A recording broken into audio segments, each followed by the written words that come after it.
know is Bob Buchanan on the history of Fox River paper.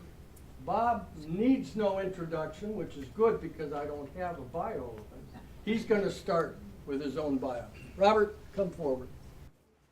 I was born in Appleton, Wisconsin on May 13th, 1940. You got it. I was sent away to high school, to a military school, because I was not a good behavior risk. Came back to Lawrence, where I met my wife, Bonnie. We were married after our junior year. Our first child was not born for almost 3 years, I want to point out. Then on to business school at Dartmouth and back joining Fox River Paper Company. How many people here have worked for Fox River? All right, here's the deal. If I make a mistake, don't laugh, okay? A lot of this is memory and stuff that hopefully some of you will be interested in. So it's a pleasure to be here. Okay. Okay? Good. How did we get here? What brought the family, essentially, to Appleton? Well, the family moved from Scotland, of course, ended up working at a company called Cheney Biglow in the East Coast, and the whole operation was how to make Fourdrinier wires for the paper industry. That's what drew them. And the reason Appleton got on the radar, what am I doing? No, wrong.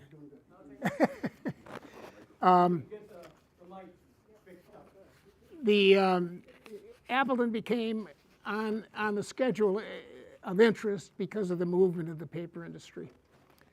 So, two families, essentially the Buchanans and the Weisenborns, which ended up being the Purdy's, if you will, came to Appleton and started Appleton Wire Works, Fourdrinier wires for the paper industry.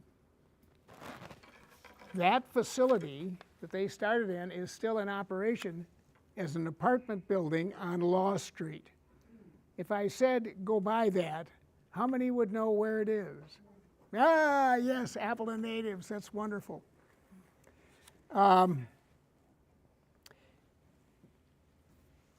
The company was successful. It was successful because of wonderful employees in an industry that was growing and ownership that cared about your employees.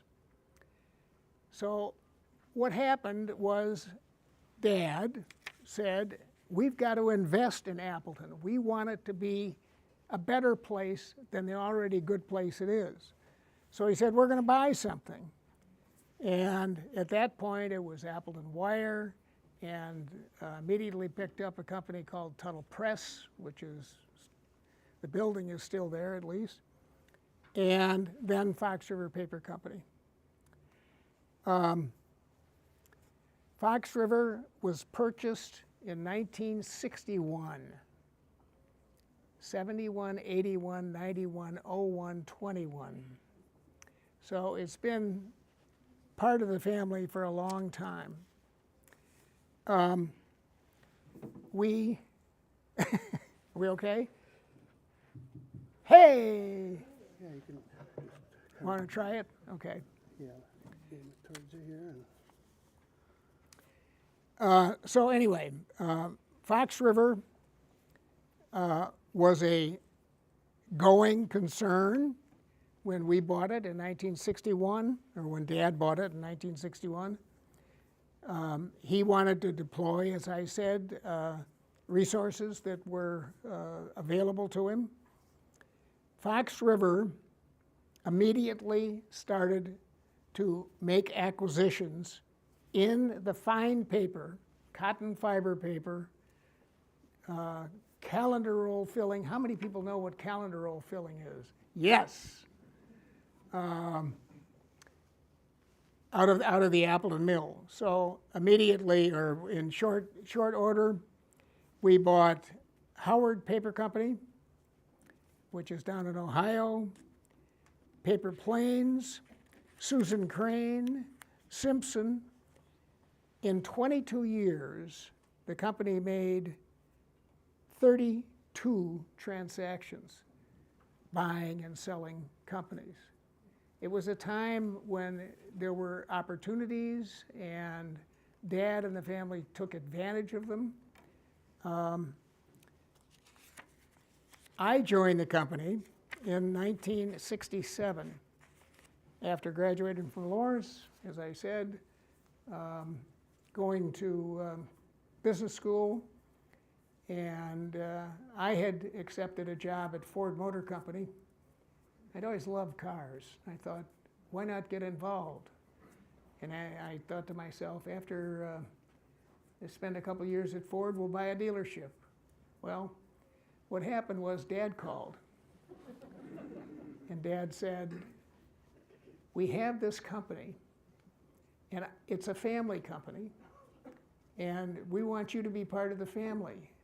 I said, yes, sir. And Bonnie agreed. So back to Appleton we came. Fox River, in the years, in the 60s and 70s and 80s, really, I would term it a going concern, one where employees made it what it is. We had something new to me, a strong union relationship, and we made it work. I don't think we had a strike. Threatens, but no strike in the time that we owned the company, which I think is a pretty spectacular effort, or record, I guess. Fox River had the mill, the Tallulah mill, which was right on the river, of course, and then across the river, there were really 3 other mills, and eventually those we shut down and concentrated everything on Tallulah, which was a wonderful strategy. It worked great. So I want to go back and to the family business aspect of this. Scotland, I mentioned, was the beginning, and my great-grandfather immigrated, a U.S. opportunity, which is, I'm kind of repeating myself, but they settled in Massachusetts. Then there was this conversation at Cheney Biglow, and they heard this wonderful opportunity in Wisconsin, and off they came.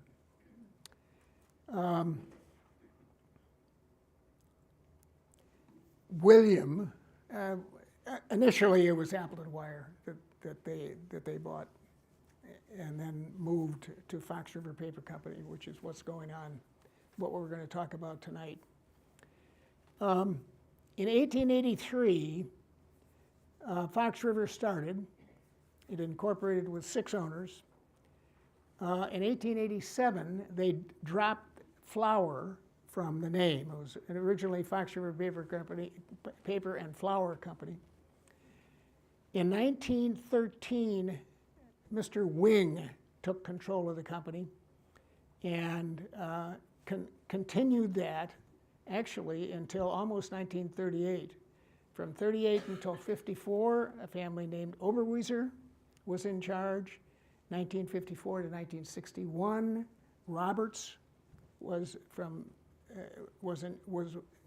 owned it, and our corporation, Outagamie Corporation, notice the name, Outagamie Corporation, bought it in 1961.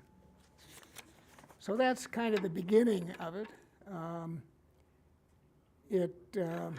It's been an interesting run, is the way I would put it. The business, the premium business, excellent.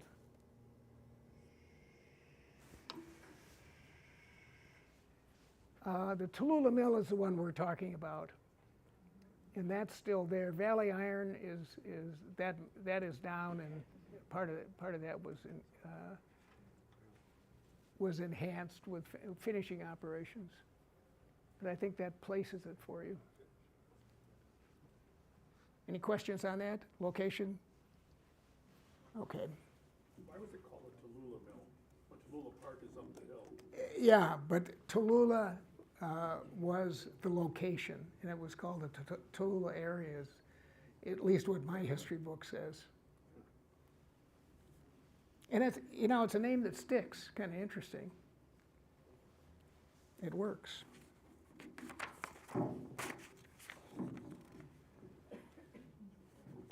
Okay, and I said we concentrated on Tallulah, and the other mills on the other side of the river, the question is what to do with them. Beautiful buildings, and we were approached by a developer from Madison, and he said, I think we can turn these into apartments. And look what happened. Anybody live in the apartments? Well, some people do. Apparently they're full, so anyway.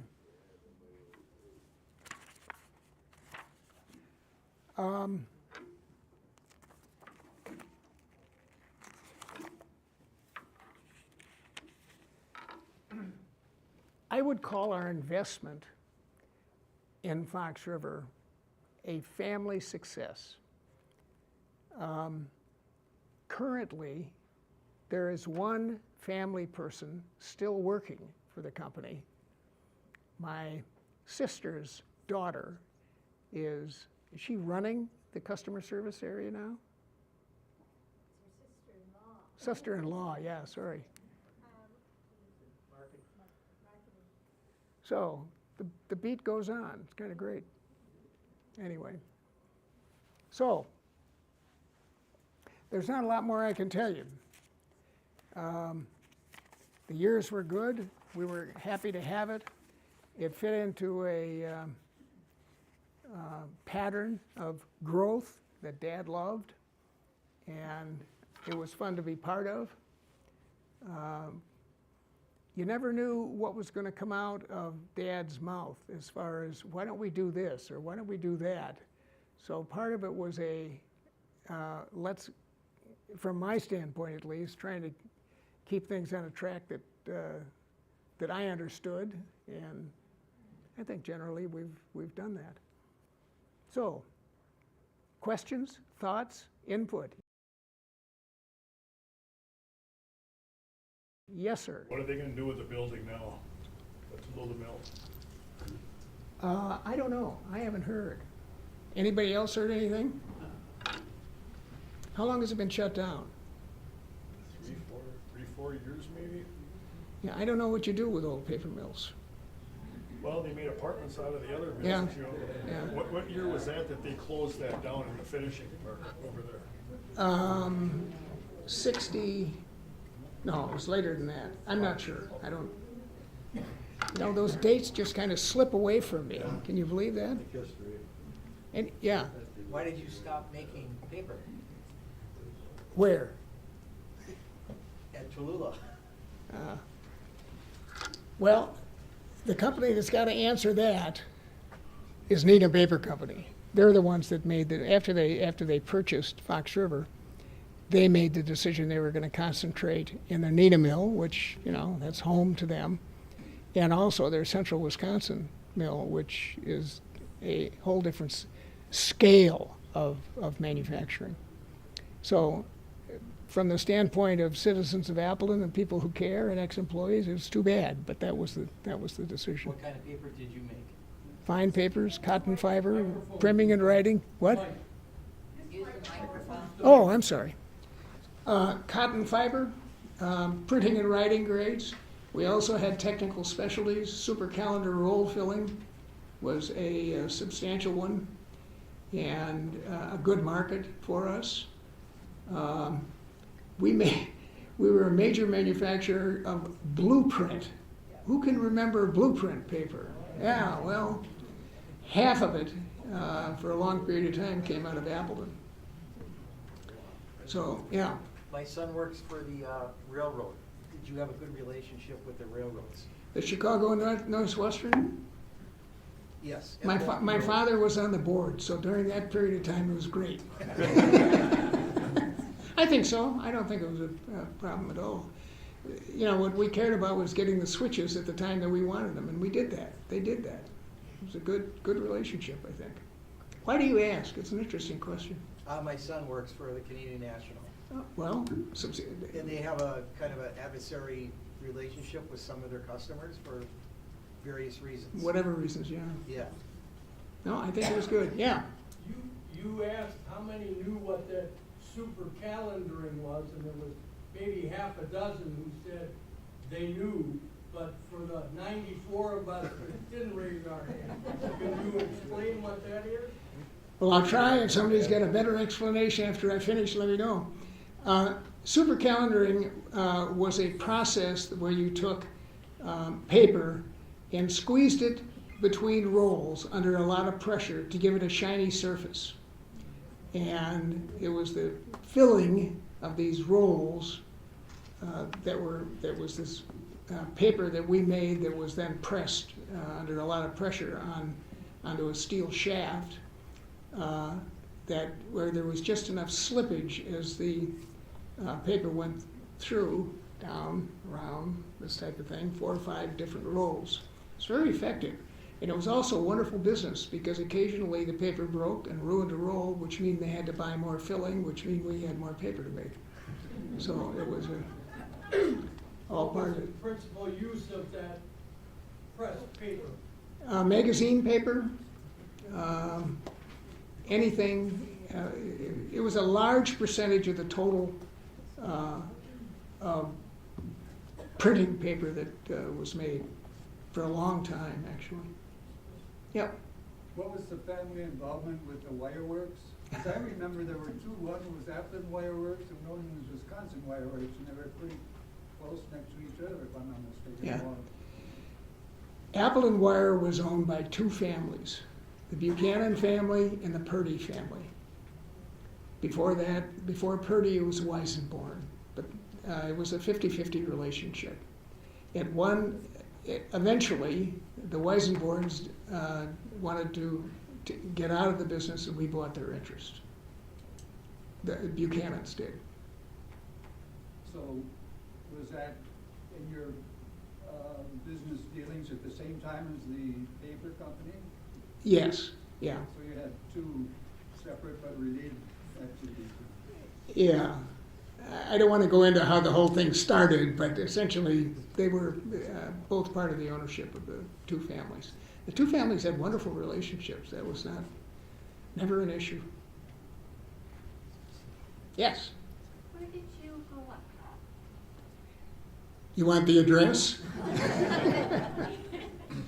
I was born in St. Elizabeth's Hospital and lived on the east end of College Avenue. And before that, mother or dad rented a house from Lawrence University on Alton Street, and that's where I spent my young years. Went to Edison, went to Roosevelt, and then I was spun off to a military school because I was a behavioral issue. I recovered. I'm not so sure. Yeah. Fournier was a foreign company, Swedish. Why did you make their wire? Why would they allow you to make their wire for their paper machines? Fournier wire is a process. It's a cloth, it's a metal cloth product. That's how paper is formed. So the question is why, I mean, this was made in the United States at that point, so we were selling primarily to a U.S. market. Am I missing your question? Yes. It was a foreign process, so did you have to Oh, I see what you mean. lease the process? Or? No. Fournier was we were not violating any arrangements or laws as far as making the product is concerned. There was another wire company, Wisconsin Wire, which was just a competitor of Appleton Wire. But Were they in Appleton? Appleton, I mean, Wisconsin Wire? yeah, they were in Appleton. And where were they located? Bonnie, what street is that? Do you know? Need, I think. Oh, I don't remember. It was there. Yeah, behind the Appleton paper on Mead, I think it was. That's right. You're absolutely right. Yeah, And they're now Aston Johnson out by the airport. that's exactly. Good man. Yeah, good.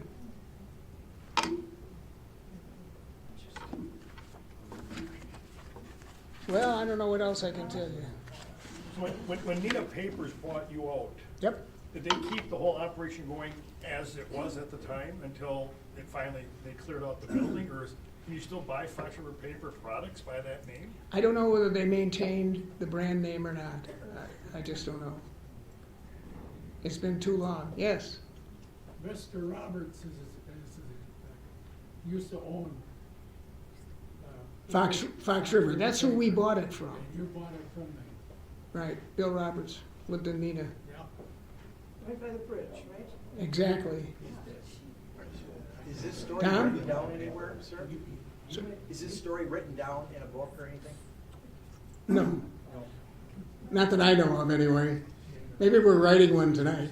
You made some decisions about how the water was processed early in your tenure there that turned out to be prophetic. You want to talk about that? Water? The water that you used to make the paper, when it went back into the river, it didn't go in raw from your Oh. Yeah, there was a period of time, to make paper you need water. And the water from the Fox River was not exactly at the clarity level that we needed or anybody needed. So what happens is we took water out of the river, treated it in a settling basin, and then chemically treated it and used that water. The residue from that then initially went right back into the river. Subsequent to that, we developed a processing system, which we did the preliminary processing, and then the rest, everything else went down to the Appleton waste treatment plant. Is that what you're looking for? Yeah, but.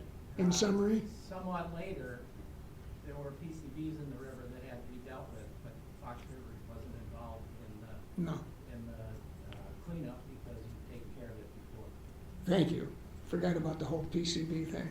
Right. Yes. Two things. What was your father's name? And secondly, tell us more about the homes on the hill by East College Avenue Bridge. We recently had an inquiry about the one that was taken down that either your brother or father had when they made the bridge, the current East College Avenue Bridge. So tell us, what is his name and what were those houses all about? My father was William Buchanan. The house that you're talking about, which is still there, was Gustavus Buchanan and Josephine. The house that was taken down at 1003 College Avenue was the house that I grew up in. And Dad came home from a meeting with the mayor, I remember this so distinctly, and he said, "They're taking our house." I said, "Where is it going?" He said, "They're going to build a bridge through it." And he said the alternative was either agree to it or redoing what used to be not the Lost Street Bridge, John Street Bridge, at a high level. And that was, he said, the right thing to do is let them have the house. And he promptly moved to Menasha. But he did the right thing. I mean, it was for the city of Appleton. Okay, the house at the end of College Avenue was my grandmother's house. And I played over there as a kid. It was just a wonderful, rambling place. She was a widow living in the house for a long time. But it was, of course, the house is still being used. The family who's in it loves it. How many rooms does that house One more than it should. I don't know. Can you speak to the hydroelectricity use in the plant? Fox River initially had all of the hydro on Oneida Street. And on the north side of Oneida Street, there's also one small hydro station there. And then connected to the Tallulah Mill is a hydro station, 4 wheels there. That, on an annual basis, supplied about half the electricity that we used. But all of it was sold to Wisconsin Electric, and then we bought it back. So essentially, they, and much better than a paper company trying to run a small hydro plant, took their responsibility for it. I think that was a good decision, actually. How many people worked at the mill in, say, 1975? Was it dozens? Was it hundreds? Hundreds, 200, I think, between the 2 mills on each side of the river, finishing and so forth, yeah. And then finishing essentially was moved out when Gilbert bought Fox River. They shut down, as they well should have, our finishing operation and moved out to their new converting facility. And that's still the way, of course the mill is down anyway. But. Because the finishing plant had its own power plant, didn't it? A hydro generator in there? It just happened to be there, Yeah. but we didn't use it directly. Okay. Yes, sir. A personal note, when I was a small boy on John Street in the late 40s, our house backed up to the McClure house on Alton Street. Yeah, my aunt. That's your aunt, that's what I was gonna ask you. We were friends with Wendy and Sandy and Nene, and when we were kids, we were taken to the mansion, I'll call it, because they frequently went there, of course. See, I never knew it as the mansion house. I knew it as Grandma's house.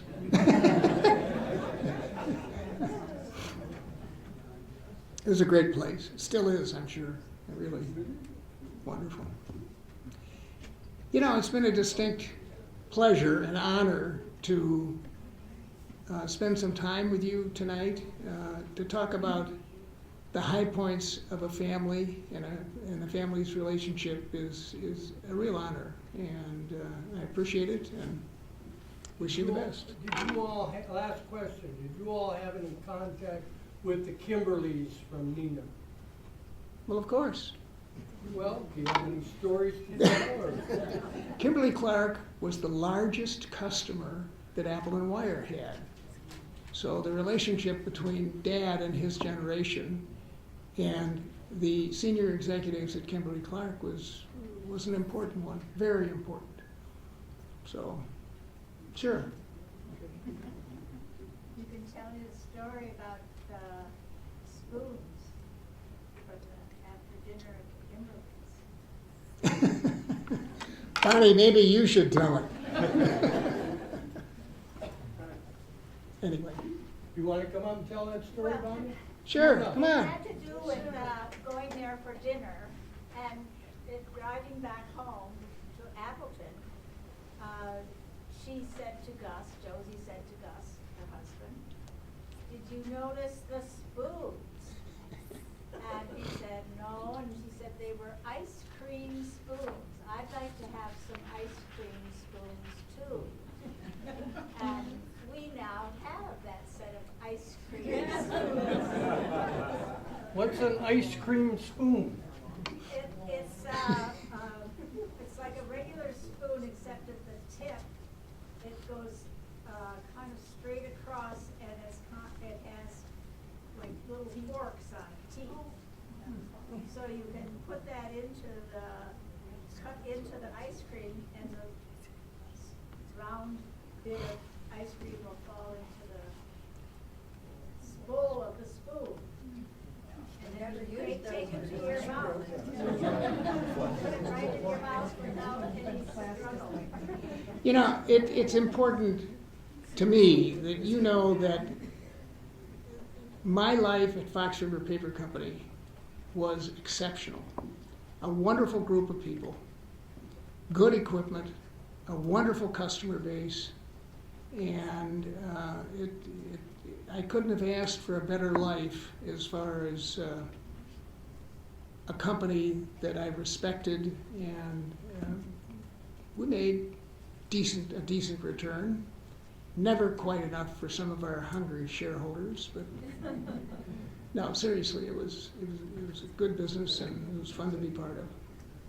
Cool. Thank you.